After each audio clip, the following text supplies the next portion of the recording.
আসসালামু আলাইকুম বন্ধুরা, দেখুন আমি আজকে রান্না করব কাতলা মাছ। আমি আগে পেঁয়াজ, টমেটো, কাঁচামরিচ সুন্দর করে তেলে ভেজে নেব। এখানে দিয়ে দিলাম গোটা জিরা কিছুটা,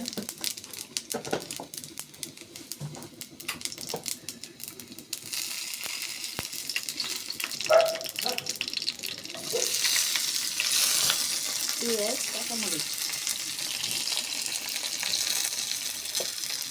এটা একটু ভেজে নিই।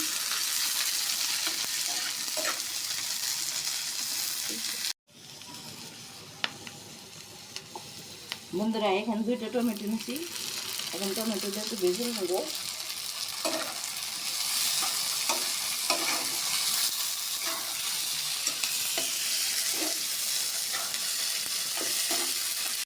এখন আমি এগুলো উঠিয়ে নেব, উঠিয়ে আমি শিল পাতায় বেটে নেব।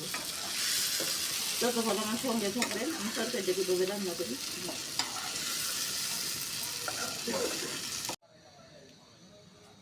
বন্ধুরা দেখুন, কাতলা মাছ রান্না করব। আমি এখন একটু নুন হলুদ মেখে নেব মাছে, দিয়ে দিলাম লবণ,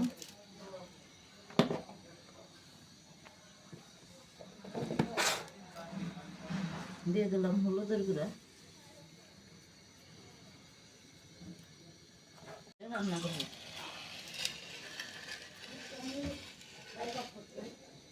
আমি প্যানে তেল দিয়ে দিছি, আর যে মশলাটা আমি বেটে নিছি এই মশলাটা আমি রান্না করবো।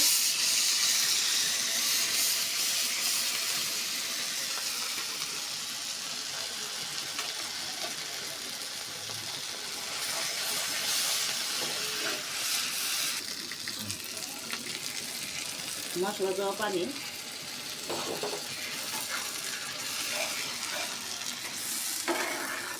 বন্ধুরা এখন আমি হলুদ মরিচ দিয়ে দেব। প্রথমে আদা রসুনের পেস্ট দিয়ে দেবো, মরিচ গুঁড়া একটু রান্না করব। এখান তো কাঁচামরিচ মরিচ আমি বেটে দিছি। এখন দিয়ে দেবো স্বাদ মতো লবণ।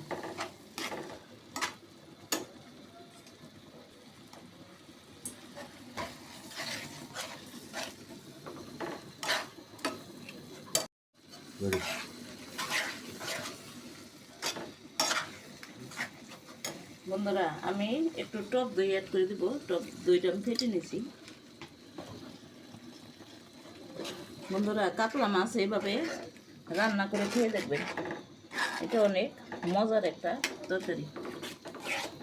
এটা দই কাতলা না, মশলা দই কষানো কাতল মাছ। আমার খুব ফেভারিট একটা তরকারি এটা। বন্ধুরা দেখুন মশলায় তেল উঠে গেছে, এখন আমি মাছগুলি অ্যাড করে দেব। মাছগুলো আমি উল্টে পুল্টে ভালো করে একটু কষিয়ে নেব, তারপরে ঝোল অ্যাড করে দেব।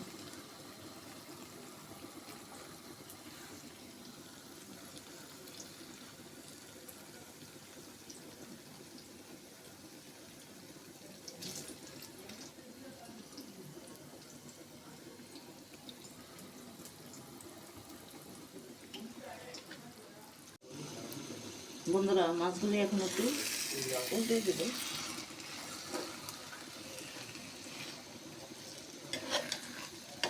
এভাবে মশলা ভেজে কাতলা মাছ রান্না করে খাবেন। এখন টমেটো সিজন, পেঁয়াজ, টমেটো, জিরে, কাঁচামরিচ, কাতলা মাছের কালিয়া, খুবই টেস্টি একটা তরকারি। বন্ধুরা মাছ টাটকা বলে আমি মাছগুলি ভাজি নেই। এখন আমি একটু পানি অ্যাড করে দেবো, না দিলে তলায় লেগে যেতে পারে।